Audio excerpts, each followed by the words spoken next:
Assalamualaikum warahmatullahi wabarakatuh. Sebelumnya, perkenalkan kami dari kelompok 2 ya dengan anggota kelompok yang pertama dengan saya sendiri, Hirwanati Saputra, terus ada Rinda Jumilia, Nadia Anggun Apriliani, Intan Sabila, Wati Fauziati, Teja Bayu Reksa, Afriza Aslam, Inaki Anasagasti, Paradila Putri Sabila, dan yang terakhir Venita Septiani. Nah, pada kesempatan kali ini, kelompok kami akan mempresentasikan tentang bab kemampuan berbicara.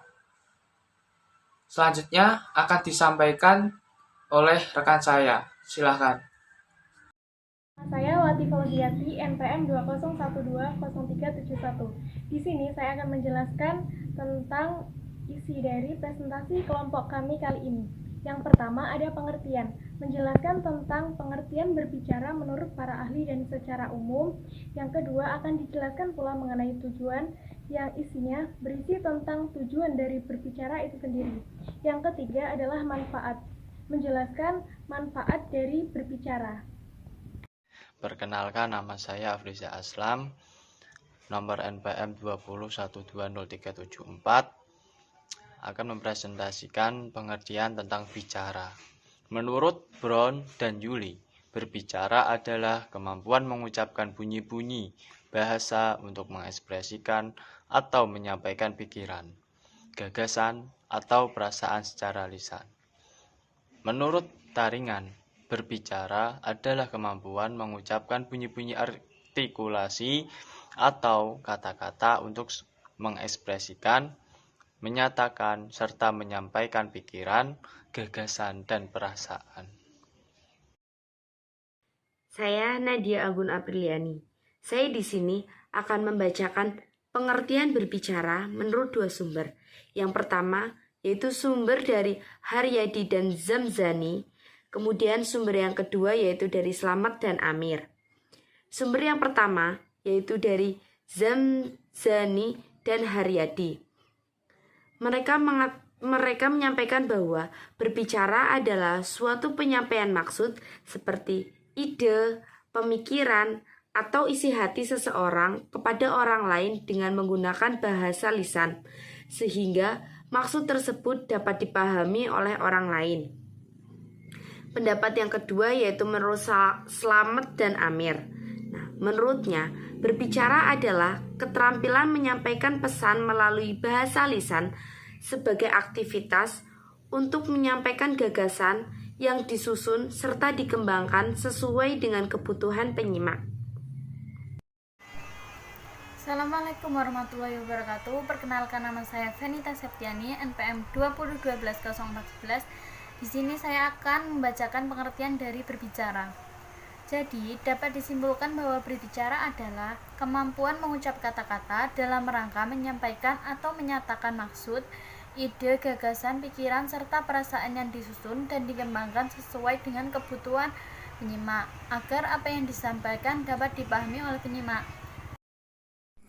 Saya Inaki Anasagasti Wahyuni, nomor pokok mahasiswa 2012-0389. Di sini saya akan menjelaskan tentang tujuan berbicara.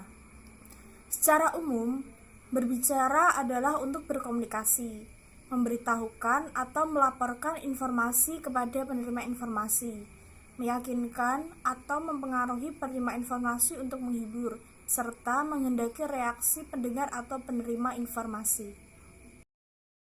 Tujuan berbicara menurut Taringan yaitu ada 3. Yang pertama untuk memberitahukan dan melaporkan atau to inform. Yang kedua untuk menjamu dan menghibur atau to entertain. Dan yang ketiga untuk membujuk, mengajak, mendesak, dan meyakinkan atau to persuade.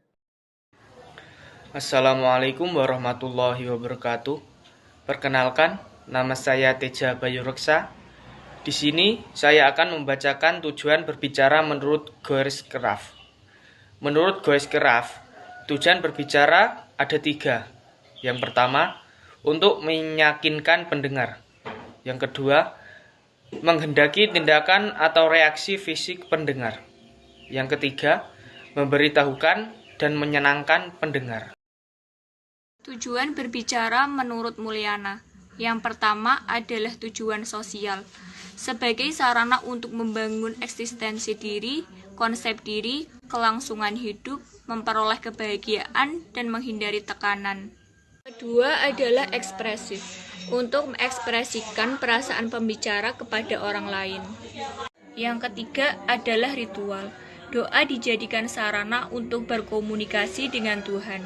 Hal ini menunjukkan bahwa bahasa sebagai media berbicara untuk tujuan yang bersifat ritual. Yang keempat adalah instrumental, digunakan untuk mendapatkan sesuatu, seperti jabatan, pekerjaan, dan lain-lain. Perkenalkan, nama saya Rinda Jumilia dengan NPM 201200004. Selanjutnya yaitu manfaat berbicara. Yang pertama, memperlancar komunikasi antar sesama. Yang kedua, mempermudah pemberian dari berbagai informasi. Yang ketiga, meningkatkan kepercayaan diri. Yang keempat, meningkatkan kewibawaan diri. Yang kelima, mempertinggi dukungan publik ataupun masyarakat. Yang keenam, menjadi penunjang meraih profesi. Yang ketujuh, meningkatkan mutu profesi.